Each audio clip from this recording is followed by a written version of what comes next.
Hey, thanks for making it to Veterans Info Tap. I'm glad you made it. Hey, today I wanted to talk to you about some information that I saw that's affecting veterans and how they access the VA. Now, there is a new rule that's impacting rural or semi-rural even veterans, which that's a lot of us, right? I mean, we're everywhere. So this article is going to reference New Mexico, but that's because the elected officials that are talking about this happen to be from New Mexico, so they're talking about their constituency in New Mexico. But it's a VA thing, and VA is everywhere, and it's a rule that's affecting all of us who have to deal with the VA, which is a lot of us. So let me read through it here. Hit the thumbs up for me, subscribe, share with a friend, and hey, if you're not a member, consider joining. Helps the channel, and it helps me find you in the comments. All right, the headline: New rule may adversely impact New Mexico veterans. Now, you can substitute New Mexico with rural or semi-rural veterans. The United States Department of Veterans Affairs recently adopted a new rule. Great. Love when they do that. A new rule that could dramatically impact New Mexico's approximately 150,000 veterans, many of whom reside in rural areas, from receiving emergency ambulatory services. The VA administration has recently made moves to change reimbursement rates for emergency ambulatory services, which have sent shockwaves throughout our state, particularly impacting rural residents. The proposed cuts in reimbursement rates for emergency ambulatory services could be significant, leaving veterans receiving critical emergency services in rural New Mexico in vulnerable situations. Again, don't hyper-focus on New Mexico on this. If you're a veteran who's going to need ambulatory services, and look, you might not need it today, but guess what? None of us are getting younger, and it's probably going to happen at some point that what we once thought was going to be covered because it was an emergency situation, a new rule adopted by the VA, looks like it's changing that.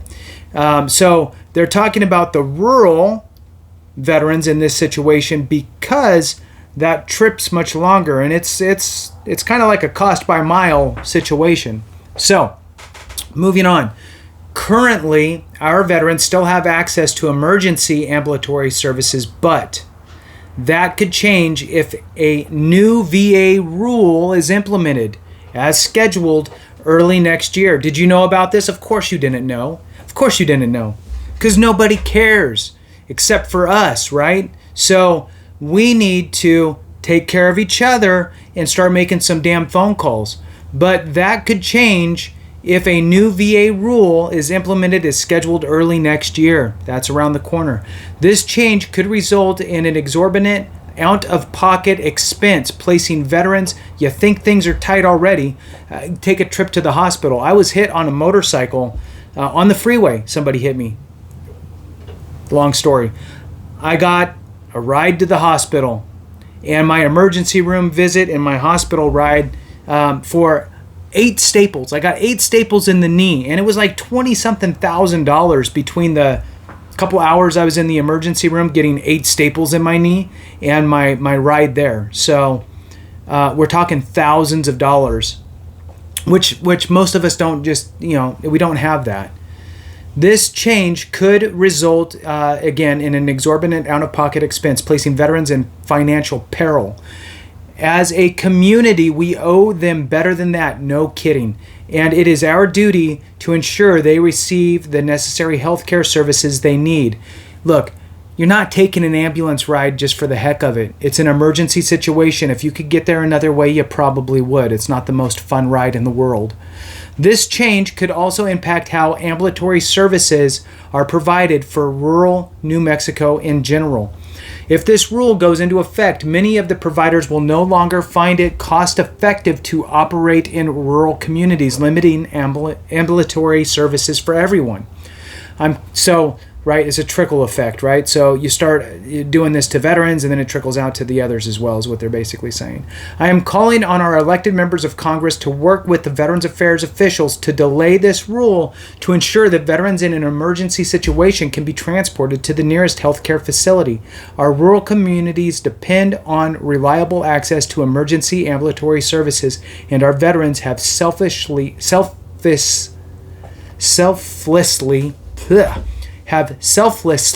defended our nation.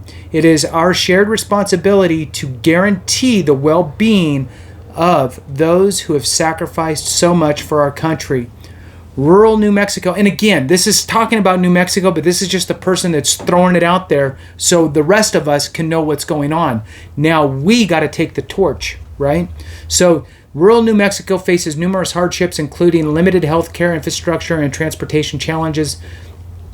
Changes that the Veterans Affairs Administration have adopted will exacerbate these obstacles, hindering the provision of critical care to our veterans who reside in these underserved areas. Let us not forget the value of honoring our veterans, whose sacrifices should never be underestimated. It is time for us to rally together, advocating for the rights of every veteran in New Mexico and really nationwide, and safeguarding their access to quality health care services regardless of their geographical location. Amen. So, here's the thing, right? The VA is a federal entity. Reach out to your congressional members on both, Senate and House, whatever. Reach out to them and let them know that, hey, I heard of a rule that that's going to be implemented by the VA next year that changes the reimbursement rates for emergency ambulatory care. This is not acceptable. Please look into that and put the brakes on that. It is not acceptable for me or any other veterans to have a negative impact when they are receiving emergency ambulatory services. So we need to reach out to our congressional leadership, put the pressure on them. What they will do, because it's a rule, not a law, is they will reach out to the VA, their office, and they should inquire about it and start to put a little pressure on the VA, of which then hopefully will rein that in. But if we don't say anything, nothing will happen except for this change in rates for ambulatory care. And I'll tell you, I don't want to pay more. I don't want to pay out of pocket to take an emergency trip in a hospital when my health care services are provided from the VA. I don't want to have to pay for that. So let's work together so none of us have to pay for that, because that's ridiculous. Thank you so much for watching. I appreciate you. I'll put the article in the description as always. Thank you so much for watching. I appreciate you. Have a great one. And remember, if we don't take care of each other, something went wrong.